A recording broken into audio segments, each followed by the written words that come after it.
Welcome back to my channel. நேற்று ஒரு video போட்டிருந்தேன். சாய்ஸ் ஃபில்லிங் நீங்க தான் பண்ணணும், உங்கள் வாழ்க்கை உங்க கையில தான் இருக்கு, வேற யார்ட்டையும் வந்து நீங்க சாய்ஸ் ஃபில்லிங் பண்ண கொடுக்க கூடாதுன்னு. சார் நீங்க பாட்டுக்கு ஈஸியா சொல்லிட்டீங்க, ஆனா வந்து எப்படி சார் சாய்ஸ் ஃபில்லிங் பண்ணணும்? ரைட், இப்போ இந்த வீடியோல நீங்க ஒரு ப்ராப்பரா ஒரு காலேஜை எந்தெந்த ஃபேக்டர் கன்சிடர் பண்ணி சாய்ஸ் ஃபில்லிங் பண்ணணும்னு என்னுடைய experience and student point of view and parents point of view இது எல்லாமே ஒரு சேர வந்து உங்கள்கிட்ட சொல்றேன். ரைட், இப்போ ஃபர்ஸ்ட் ரவுண்ட் ஸ்டூடெண்ட்ஸ்க்காக வந்து இந்த வீடியோவை வந்து மேக் பண்றேன். அதுக்கப்புறம் வந்து செகண்ட் ரவுண்ட் தேர்ட் ரவுண்டுக்கு நான் தனித்தனியா பண்றேன். ஃபர்ஸ்ட் ரவுண்ட் ஸ்டூடெண்ட் வந்து 200 மார்க்ல இருந்து 179 மார்க் வரை வர்றீங்க. ஸோ இவங்க எல்லாத்துக்கும் ஏன்னா ஆல்மோஸ்ட் வந்து 90% மேல எடுத்தவங்க, உங்களுக்கு எல்லாத்தோட எய்ம் வந்து ஒரு டாப் 10 காலேஜ்ல தான் சேரணும்னு நீங்க எல்லாருமே நினைச்சிட்டு இருக்கீங்க. டாப் 10 காலேஜ் மட்டும் காலேஜ் கிடையாது. ஸோ டாப் 10 காலேஜ் வந்து ஒவ்வொருத்தவங்களோட ஃபேக்டர் ஒரு வித மாதிரி. ஸோ என்னுடைய அனாலிசிஸ் ஒரு விதமா இருக்கும், மற்றவங்களோட அனாலிசிஸ் ஒரு விதமா இருக்கும். ஸோ அனாலிசிஸ் வந்து நம்மளுடைய ஏத்த மாதிரி நம்ம எப்படி வேணாலும் வந்து ஃபேக்டர் வந்து கன்சிடர் பண்ணலாம். பட் ஜெனியூனா வந்து அஸ் எ ஸ்டூடெண்ட் நீங்க எப்படி நீங்க கன்சிடர் பண்ணணும்னா, எப்பவுமே வந்து ஒரு காலேஜை வந்து நீங்க செலக்ட் பண்ணணும்னா NIRF, NAC, NBA. ஸோ NIRFனா வந்து அது ஒரு போர்டு, அவங்க வந்து பெரிய எக்ஸ்பர்ட் வந்து காலேஜ் எல்லாம் விசிட் பண்ணி ரேங்கிங் கொடுக்கறது. அடுத்தது NAC வந்து காலேஜ் லெவல்ல கொடுக்கறது, ஒரு காலேஜ் எல்லா எக்ஸ்பர்ட்ஸ் வந்து பார்த்துட்டு காலேஜ் நல்லா இருக்கிறது கொடுக்கறது. NBA வந்து டிபார்ட்மெண்ட் வைஸ். ஸோ NBA வந்து department wise, NIRF and NAC வந்து காலேஜ் லெவல். ஆல்மோஸ்ட் வந்து பெரும்பாலான காலேஜஸ் வந்து NIRF வாங்கியிருப்பாங்க. ஸோ ஃபர்ஸ்ட் நீங்க வந்து ஒரு நல்ல காலேஜ் நீங்க ஈஸியா பார்க்கணும்னா அந்த காலேஜ் NIRFல இருக்கான்னு பாருங்க. ரெண்டாவது வந்து NAC வந்து ஒரு காலேஜ் ஸ்டாண்டர்ட் கொடுக்கிறது. NAC வந்து ரேஞ்ச் நிறைய இருக்கு, A++, A+, A, B+, B. So almost வந்து ஏக்கு மேல இருக்கிற காலேஜா ப்ரிஃபர் பண்ணுங்க. A+, இந்த மாதிரி வந்து ஒரு காலேஜ் வந்து NACல இருக்கான்னு பாருங்க. அடுத்தது நீங்க குரூப் சூஸ் பண்ணீங்கன்னா ஆல்மோஸ்ட் வந்து பழைய பிரான்ச்சஸ் எல்லாமே வந்து NBA வாங்கியிருப்பாங்க. பழைய பிரான்ச்னா என்னன்னா computer science, ECE, EEE, mechanical, civil. So இந்த பிரான்ச் IT, இது எல்லாம் இந்த ஒரு 6-7 பிரான்ச் வந்து கண்டிப்பா பெரிய பெரிய காலேஜ்ல NBA வாங்கியிருப்பாங்க. புதுசா வந்த பிரான்ச் நீங்க நினைக்கிற மாதிரி AADS, சைபர் செக்யூரிட்டி, AIML புதுசா வர பிரான்ச் எதுவுமே NBA வாங்கியிருக்க மாட்டாங்க. ஏன்னா NBAயும் வந்து டிபார்ட்மெண்ட் வைஸ்ல பார்க்கணும். ரைட், இது காலேஜோட ISO ஸ்டாண்டர்ட் வைஸ் வந்து நீங்க காலேஜை கேட்டகரைஸ் பண்றது, இதை பண்ணிடுறோம். இது ஒரு ஃபேக்டர். ரெண்டாவது வந்து சார் நீங்க நிறைய வீடியோல ஒரு ரேஞ்ச் காலேஜ்னு நீங்க சொல்லிட்டு இருக்கீங்க சார். ஒரு ரேஞ்ச் காலேஜ்னா என்ன சார்னு சொல்லி நிறைய பேர் வந்து கேட்டாங்க. ஒரு ரேஞ்ச் காலேஜ்னா என்னன்னா, இப்போ அவ்வளவுதான். இப்ப நம்ம காலேஜ் பேர் சொல்றது தப்பே கிடையாது. Anna university Guindy, MIT campus, SSN exceptional பெரிய காலேஜ். ஸோ இந்த காலேஜ் வந்து எக்ஸப்ஷனல் கேசஸ். அந்த எக்ஸப்ஷனல் கேசஸ்ல எந்தெந்த காலேஜ்னா ஒரு ரேஞ்ச் நம்ம சொல்றது எதுனா Guindy college, MIT campus, SSN, PSG, Thiagaraja, CIT. So இது எல்லாமே வந்து ஒரு ரேஞ்ச் காலேஜஸ். ஸோ அதனால இந்த ஒரு ரேஞ்ச் காலேஜஸ் ஒரு ஃபேக்டர். அடுத்தது வந்து இது ஆல்மோஸ்ட் வந்து 190க்கு மேல இருக்கிறவங்களுக்கு ஒரு ரேஞ்சா தான் இருக்கும். அடுத்தது வந்து 180 to 190க்குள்ள நீங்க வந்து பிளான் பண்ணீங்கன்னா, இப்ப சென்னையில வந்து அப்படியே சொல்லிட்டே போலாம். என்னது, Chennai institute of technology, REC, RIT, Sairam, Panimalar, saint Joseph, RMK, RMD, Loyola ICAM, Saveetha அப்படின்னு நம்ம எல்லாமே சொல்லிட்டு போறோம்னா இது எல்லாமே ஒரு ரேஞ்ச். அதே மாதிரி கோயம்புத்தூர் சைட்ல வந்து கிருஷ்ணா, குமரகுரு, பண்ணாரி அம்மன், சவுத்ல பார்த்தோம்னா வெஃப்கோ, national engineering college, Velammal, PSNA. So இது எல்லாமே வந்து என்னது அடுத்த ரேஞ்ச் காலேஜஸ். புரியுதா? இதுதான் வந்து நான் ஒரு ரேஞ்சுன்னு சொல்றது. புரியுதா? இப்போ உங்களுக்கு புரிஞ்சிருக்கும். நான் சொன்ன காலேஜோட கேட்டகரியில ஒரு ரேஞ்ச் காலேஜஸ். இந்த ஒரு ரேஞ்ச் காலேஜ்ல வந்து நீங்க எந்த காலேஜ் படிச்சாலும் ஒண்ணுதான். ஸோ புரியுதா? ஸோ ரேங்கிங்ல வந்து ஒரு காலேஜ் வந்து ஒரு அனாலிட்டிக்கல் வந்து 10வது வச்சிருந்தானே இன்னொருத்தர் அதே காலேஜ் வந்து 15வது வச்சிருப்பாரு, இன்னொருத்தர் 20வது இடத்துல வச்சிருப்பாரு, இன்னொருத்தர் வந்து 20வது இருக்கிற காலேஜ்ல வந்து 12வது வச்சிருப்பாரு. சோ இது எல்லாமே டாப் 50க்குள்ள வர்ற காலேஜஸ். ஒவ்வொருத்தரோட ரேங்கிங் முன்னாடி பின்னாடி இருக்கும். அதுல வந்து நீங்க காலேஜ் எப்படி சூஸ் பண்ணணும்னா, ஃபர்ஸ்ட் வந்து நீங்க டே ஸ்காலரா ஹாஸ்டலா முடிவு எடுங்க. நீங்க வந்து ஹாஸ்டல்னு முடிவு பண்ணிட்டீங்கன்னா நீங்க எப்படி வேணுமா சாய்ஸ் லிஸ்ட்ல வைக்கலாம். இல்ல நீங்க டே ஸ்காலர் பிளான் பண்ணீங்கன்னா, இப்போ காஞ்சிபுரம் டிஸ்ட்ரிக்ட்ல இருக்கிறவங்க காஞ்சிபுரம் டு சென்னையில வந்து காலேஜஸ் இருக்குல்ல, அதை ப்ரிஃபர் பண்ணணும். அதே மாதிரி வந்து Andhra border to Chennai OMR ரோட்ல என்னென்ன இருக்கீங்களோ ஓஎம்ஆர் ரோட்டுக்கு பெஸ்ட் காலேஜ் சூஸ் பண்ணணும். புரியுதா? இதே இது வந்து ஸ்ரீபெரும்புதூர் சைட்ல இருக்கிற காலேஜ் சூஸ் பண்ணணும். அதே மாதிரி கோயம்புத்தூர் இருக்கிறவங்க கோயம்புத்தூர் சரௌண்டிங் காலேஜ் சூஸ் பண்ணணும். இதுதான் வந்து நீங்க எப்படின்னா இந்த காலேஜ்ல படிக்கணும் அவசியம் கிடையாது. அதே மாதிரி நீங்க லொகேஷன் பார்க்கும்போது நான் கோயம்புத்தூர்ல படிக்க போறேன்னா சென்னை படிக்க போறேன்னா நீங்க முதல்ல டிசைட் இல்ல சவுத் வர போறீங்களா, இது எல்லாமே நீங்க ஃபேக்டா டிசைட் பண்ணும். ஆனா சாய்ஸ் லிஸ்ட் பண்ணும்போது சென்னையில ஒரு காலேஜ், கோயம்புத்தூர்ல ஒரு காலேஜ், மதுரையில ஒரு காலேஜ், திருச்சியில ஒரு காலேஜ் அப்படி பண்ணக்கூடாது. நீங்க முதல்ல வந்து டிஃபைன் கரெக்டா இருந்துக்குங்க. இந்த ஜோன் எக்ஸப்ஷனல் அந்த 3-4 காலேஜ் வந்து நான் கண்டிப்பா போடுவேன்.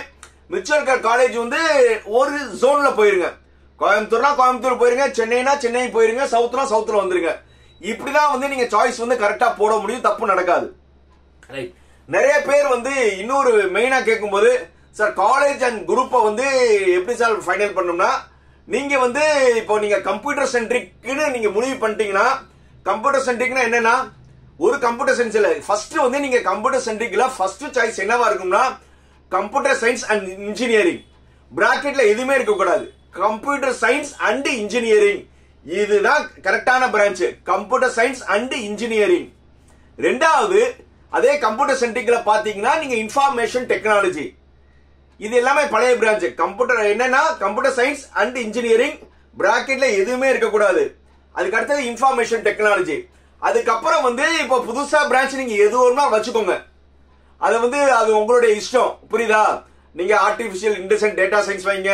அதே கம்ப்யூட்டர் சயின்ஸ் இன்ஜினியரிங் பிராக்கெட்ல artificial intelligence and machine learning இருக்கும். அதே மாதிரி கம்ப்யூட்டர் சயின்ஸ் இன்ஜினியரிங் பிராக்கெட்ல வந்து சைபர் செக்யூரிட்டி இருக்கும். இது எல்லாமே புதுசா இந்த காலேஜ் இந்த பிரான்ச்ல கண்டிப்பா என்பிஏ இருக்காது. இப்ப கடைசியா புதுசா பிரான்ச் எதுல என்பிஏ இருக்காது, நீங்க பார்த்து வச்சுக்கோங்க. ரைட்.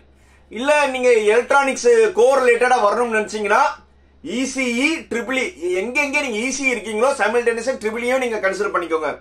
அதுக்கப்புறம் வந்து மெக்கானிக்கல்.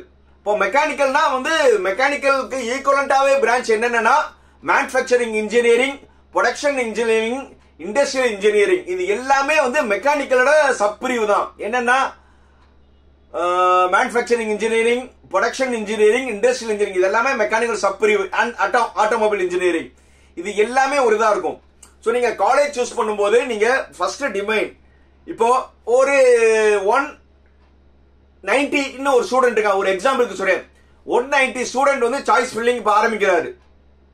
அவரோட இன்ட்ரெஸ்ட் வந்து நான் ஒரு பெரிய காலேஜ்லயும் நல்ல பிரான்ச் சேரணும் மைண்ட் செட். என்னது 190 ஸ்டூடெண்ட் ஒரு நல்ல காலேஜா இருக்கணும், அதே மாதிரி வந்து ஒரு நல்ல பிரான்ச்சா இருக்கும்னு நினைச்சீங்கன்னா ஃபர்ஸ்ட் ரவுண்ட பொறுத்தவரை வந்து நீங்க கண்ண மூடி எல்லா அண்ணா யூனிவர்சிட்டியில இருக்கிற உங்களுக்கு பிடிச்ச பிரான்ச், அதான் அண்ணா யூனிவர்சிட்டி இருக்கிறதுக்காக வந்து செகண்டரி பிரான்ச்னு ஒன்னு இருக்குல்ல, plastic technology, biotechnology, leather technology, apparel technology, அதெல்லாம் நீங்க போன அவசியம் கிடையாது.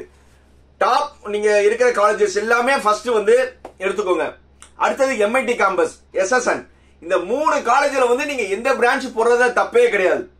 கண்ணு மூடி போட்டுருங்க. சார் நான் 190 தான் இருக்கேன், எனக்கு 190 அடிக்க அது முடிஞ்சிருமே, நான் போடணுமா? கண்ணு மூடி போடுங்க. வருதா இல்லையா முதல் ஒரு 20-25 சாய்ஸ் எனக்கு இது வராது நினைச்சிட்டு முதல்ல போடணும்.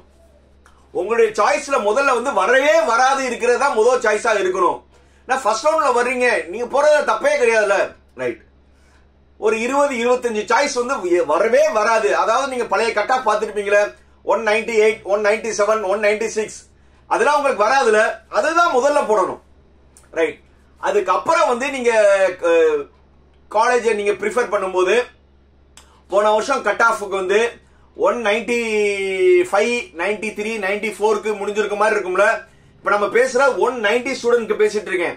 அப்போ வந்து வராது, ஆனா வந்தா சந்தோஷம். அதாவது என்னது 192, 93, 94 வராது. இப்போ வந்து புதுசா வந்து கம்ப்யூட்டர் பிரான்ச்சஸ் நிறைய வந்துருச்சு. அதனால வந்து கட் ஆஃப் குறைஞ்சிச்சா எனக்கு வர வாய்ப்பு இருந்தா ரொம்ப சந்தோஷம்னா அடுத்த செட் ஆஃப் ஒரு 20-25 காலேஜ் இப்படிதான் போடணும். புரியுதா? ரைட். இப்போ இது ஒரு முதல்ல ஒரு 25, அடுத்த ஒரு 25, 50 சாய்ஸ் உங்களுக்கு வராது நினைக்கிறது முதல்ல போட்டுருணும். அதுக்கப்புறம் நான் வந்து லாஸ்ட் இயர் கட் ஆஃப்ல செக் பண்ணி பார்த்தேன் சார். 188க்கு கிடைச்சிருக்கு, 191க்கு கிடைச்சிருக்கு, 92க்கு கிடைச்சிருக்கு, 187க்கு கிடைச்சிருக்கு. சோ இது ஆல்மோஸ்ட் எனக்கு கிடைக்கிற மாதிரி இருக்கிற காலேஜஸ்ன்னு நீங்க டிசைட் பண்ணுவீங்களா? இப்போதான் வந்து நீங்க ரொம்ப ரொம்ப கேர்ஃபுல்லா மொதல் 50 உங்களுக்கு கிடைக்காததுன்னு தெரிஞ்சு போச்சு. கிடைச்சா ரொம்ப ரொம்ப சந்தோஷம் போட்டீங்க. இனிமே போடும்போது நீங்க காலேஜ் அண்ட் குரூப் ஸ்பெசிபிக்கா போடும். முதல்ல 50 இது நீங்க காலேஜ் குரூப் எது ஒரு மாதிரி போடுங்க. இதுக்கப்புறம் வந்து உங்களுக்கு கிடைக்க போதுல இந்த இடத்துல வந்து ரொம்ப கேர்ஃபுல்லா இந்த காலேஜ்ல இந்த குரூப் இல்லன்னா வேற காலேஜ்ல இந்த குரூப், ஏன்னா இதுக்கப்புறம் உங்களுக்கு கிடைக்க போகுது. அப்போ வந்து இந்த காலேஜ்ல எல்லா குரூப் ஒன்றும் கட்டாயம் கிடையாது. உங்களுக்கு பிடிச்சதை போட ஆரம்பிச்சிருங்க. புரியுதா? இப்படிதான் வந்து சாய்ஸ் லிஸ்ட் பண்ணணும். சாய்ஸ் லிஸ்ட்ல வந்து மறுபடியும் சிம்பிளா சொல்லிடுறேன், 3 இதா பிரிக்கணும். முதல்ல இப்ப நம்ம 190 பைசங்களுக்கு எக்ஸ்பிளைன் பண்ற மாதிரி எல்லாத்துக்கும் அதே தான். 190 ஸ்டூடெண்ட் கிடைக்கவே கிடைக்காது. நீங்க ஏற்கனவே லாஸ்ட் இயர் கட் பண்ண 198, 197, 200க்கு கிடைக்காதுல, அந்த காலேஜா முதல்ல போட்டு முடிங்க. காலேஜ் குரூப் போட்டு முடிங்க. அப்புறம் வந்து 193, 94, 95 ஆல்மோஸ்ட் கிடைக்காது, கிடைச்சா சந்தோஷம், அந்த மாதிரி காலேஜஸ் அண்ட் குரூப் போட்டு முடிங்க. இது ரெண்டாவது செட். மூணாவது செட்ல தான் நீங்க என்ன செய்யணும்னா 191 இருக்கலாம், 188 இருக்கலாம், 189 இருக்கலாம். இது எல்லாமே வந்து எனக்கு கிடைக்கிறதுக்கான சான்சஸ் அதிகம் நினைக்கிறீங்களே, இந்த இடத்துல உங்களுக்கு பிடிச்ச காலேஜ் பிடிச்ச குரூப் ரொம்ப கிளீனா போடணும். இந்த காலேஜ்ல இந்த குரூப் நீங்க வந்து இப்ப வந்து இந்த ஸ்டூடெண்ட் வந்து கம்ப்யூட்டர் முடிவு பண்ணிட்டாரு அப்படின்னா வந்து அடுத்த காலேஜ்ல கம்ப்யூட்டர், அடுத்த காலேஜ்ல கம்ப்யூட்டர், அதுக்கு அடுத்த காலேஜ்ல கம்ப்யூட்டர், அடுத்த காலேஜ்ல கம்ப்யூட்டர், கம்ப்யூட்டரா போட்டு முடிச்சிட்டாரா, மறுபடியும் வந்து ஏற்கனவே போட்ட அதே காலேஜஸ்ல வந்து ஐடி ஐடி ஐடி ஐடி, அதுக்கப்புறம் ரைட் ஐடி வரை போட்டாச்சு. இப்போ வந்து சார் ஏற்கனவே என்பிஏ இல்லாத பிரான்ச் சொன்னாரு, இப்போ ஐடில என்பிஏ இருக்கும். இப்போ இசிஇ போவோம்னா ஏற்கனவே நீங்க போட்ட காலேஜஸ் மறுபடியும் இசிஇ போடுங்க. புரியுதா? இந்த மாதிரி தான் வந்து, ஏன்னா மூணாவது செட்டுல போடுறதா ரொம்ப கேள்வி. ஏன்னா அதுல வந்து உங்களுக்கு ஏதாவது ஒன்று கிடைச்சிடும். நடுவுல வந்து நீங்க ட்ரிபிள்இயோ மெக்கானிக்கலோ போட்டீங்கன்னா கண்டிப்பா கிடைச்சிடும். சோ அதனால வந்து எனக்கு ட்ரிபிள்இ அண்ட் மெக்கானிக்கல் பெரிய இன்ட்ரெஸ்ட் இல்ல சார், பட் நல்ல காலேஜ் இருந்தா கிடைச்சா ஓகேனா அதெல்லாம் லாஸ்டா போட்டுருங்க. புரியுதா? அதே மாதிரி கடைசியா வந்து சாய்ஸ் ஃபில்லிங் முடிக்கும் போது நீங்க பிடிச்சது மட்டும் பொண்ணும் கிடையாது சார், நான் ஒரு 50 போட்டா போதுமா 100 போட்டாமே கிடையாது. கடைசியில 170, 160 ஒரு சில காலேஜ் கிடைச்சிருக்கும்ல, அதையும் 4 போட்டு வச்சிருங்க. சார் எதுக்கு சார் வந்து நாங்க 190 எடுத்திருக்கோம், எதுக்கு 170, 160 காலேஜ்ல போட சொல்றீங்கன்னா, ஏன்னா இட்ஸ் எ பஃபர். சப்போஸ் வந்து உங்களுக்கு கிடைக்கலன்னா இதுல ஏதாவது ஒன்று கிடைச்சிச்சுன்னா நீங்க மூவ் அப்வர்ட் போடுறதுக்கான வாய்ப்பு இருக்கு. அக்செப்ட் அண்ட் அப்வர்ட் போட்டீங்கன்னா கண்டிப்பா சஃபர்ல மாறி வந்துரும். நீங்க போடாம இருந்தீங்கன்னா நாட் அலாட்டட் வந்துரும். புரியுதா? போன வருஷம் நிறைய பையங்க பண்ண தப்பு வந்து 4-5 காலேஜ் 4-5 குரூப் போட்டு நாட் அலாட்டட் வந்துருச்சு. அவங்களால அடுத்த ரவுண்ட்ல தான் போய் நீங்க போடுற மாதிரி இருக்கும். சோ அதனால கடைசியா முடிக்கும் போது ஒரு நம்பர் 40th 50th காலேஜ்ல வந்து ஏதாவது ஒரு பிரான்ச் போடுங்க. இல்லையா ஒரு பிரான்ச் ட்ரிபிள்இ மெக்கானிக்கல் போட்டுருங்க, கண்டிப்பா கிடைச்சிடும். இது வந்து பஃபர், இதுதான் உங்களுக்கு ஃபைனல் டெஸ்டினேஷன் கிடையாது. ஏன்னா சப்போஸ் இப்ப இந்த கடைசி இது கிடைச்சிருந்தாலும் நம்ம அக்செப்ட் அண்ட் அப்போர்ட் போட்டா உங்களுக்கு 95% வந்து காலேஜ் மாறிடும். சோ அதனால வந்து ரொம்ப ஸ்பெசிபிக்கா லிமிட்டடா போடாதீங்க. நிறைய பேர் கேட்கறாங்க சார் எத்தனை சாய்ஸ் போடணும்னா, நான் ஒரே ஒரு கேள்வி கேட்கிறேன், ஒரு சாய்ஸ்க்கு 1000 ரூபாய் அப்படியே கவர்மெண்ட் கேட்கறாங்க. இல்ல சார் 20 சாய்ஸ் போட்டா 1000 மணிக்கு 20,000 ரூபாய் எனக்கு செலவாகும், ஒரு 80 சாய்ஸ் போட்டா 80 × 1000 80,000 ஆகும். அப்படியே நீங்க காசு பாருங்க, சாய்ஸ் போடுறது ஃப்ரீ தானேங்க, நீங்க பிக் பண்ணி காலேஜ் போடுவீங்க, அதுல என்ன ஓவர் வஞ்சனம், அள்ளி போடுங்க. சாய்ஸ் வந்து மனமா போடுங்க, தாராள மனசுன்னு சொல்றாங்களே அது வந்து இதுல வந்து சாய்ஸ் ஃபில்லிங்ல வச்சுக்கோங்க, கஞ்சத்தனம் பண்ணாதீங்க. நிறைய சாய்ஸ் போடுங்க, நாட் அலாட்டட் மட்டும் யாருக்கு வரக்கூடாது. மீண்டும் அடுத்த வீடியோல இன்னும் வந்து சாய்ஸ் ஃபில்லிங் இன்னும் டைம் இருக்கு, 29 தான் உங்களுக்கு ஆரம்பிக்குது. அது வரை என்னென்னு சொல்லி டிப்ஸ் தந்துகிட்டே இருக்கேன். இப்போதைக்கு வந்து ஒரு பேப்பர்ல வந்து நீங்க சாய்ஸ் ரெடி பண்ணிட்டே இருங்க. இப்போ நான் சொல்றது என்னது, லைக், கமெண்ட், ஷேர், சப்ஸ்கிரைப். இன்னைக்கு வர வந்து 4900 சப்ஸ்கிரைபர் இருக்காங்க. ஆல்மோஸ்ட் வந்து ஒரு 100 பேர் வந்துட்டா வந்து சாய்ஸ் ஃபில்லிங் ஒரு 5000 வந்துருவாங்க. கண்டிப்பா இந்த 5000, ஏன்னா நம்ம ஆரம்பிச்ச சேனல் 2 மாசம் தான். இந்த 5000 சப்ஸ்கிரைபருக்கு கண்டிப்பா வந்து எவ்வளவு ஹெல்ப் பண்ணுமோ நான் கண்டிப்பா பண்ணுவேன். புரியுதா? அதனால நீங்க என்ன டைம் இருந்தாலும் எனக்கு கால் பண்ணலாம். நைட்டு 11 மணி வரை கால் பண்ணுங்க. அதே மாதிரி காலையில 7 மணிலிருந்து கால் பண்ணுங்க. கண்டிப்பா வந்து உங்களுக்கு எல்லாத்துக்கும் நான் வந்து கால் அட்டன் பண்ணுவேன். அப்படி இல்லைன்னா நானே கூப்பிடுறேன். அப்படி இல்லைன்னா நீங்க வாட்ஸ்அப்ல மெசேஜ் பண்ணீங்கன்னா திருப்பி நானே வாட்ஸ்அப்ல பதில் சொல்லிடுவேன். பாய் பாய்.